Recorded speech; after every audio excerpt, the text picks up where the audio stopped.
حضرت رومی رحمۃ اللہ علیہ فرماتے ہیں کہ تمہاری روح کے لیے اس سے بڑھ کر کوئی مرض نہیں کہ تم خود کو کاہل سمجھنے لگو۔ رات کو سو جانے کے بعد قیدی قید خانے کی تکلیف سے اور بادشاہ اپنی سلطنت اور دولت کے احساس سے بے خبر ہو جاتے ہیں۔ اپنے آپ کو چھوٹا نہ سمجھو، تم بے خودی کی عالم میں خود ایک کائنات ہو۔ تمہارے اندر ایک ایسی قوت ہے جو تمہیں زندگی دیتی ہے، اسے ڈھونڈو۔ حقیقی سکون صرف اس وقت ملتا ہے جب آپ تنہائی میں خدا سے لو لگاتے ہیں۔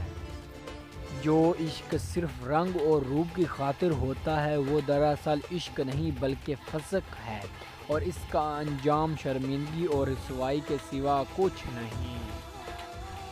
اس دنیا میں کوئی خزانہ سانپ کے بغیر، کوئی پھول کانٹے کے بغیر اور کوئی خوشی غم کے بغیر نہیں ہے۔ اگر میرا علم مجھے انسان سے محبت کرنا نہیں سکھاتا تو ایک جاہل مجھ سے 1000 درجے بہتر ہے۔ دانائی کا تعلق بالوں کی سفیدی سے نہیں، عقل اور تجربے سے ہے۔ دل سیاہ ہو تو داڑھی کے سفید بالوں کی کیا وقت۔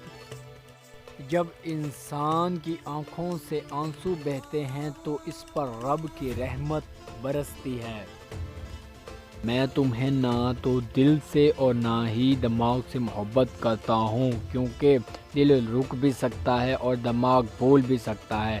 میں تمہیں اپنی روح سے محبت کرتا ہوں جو نہ تو رکتی ہے نہ ہی بھولتی ہے۔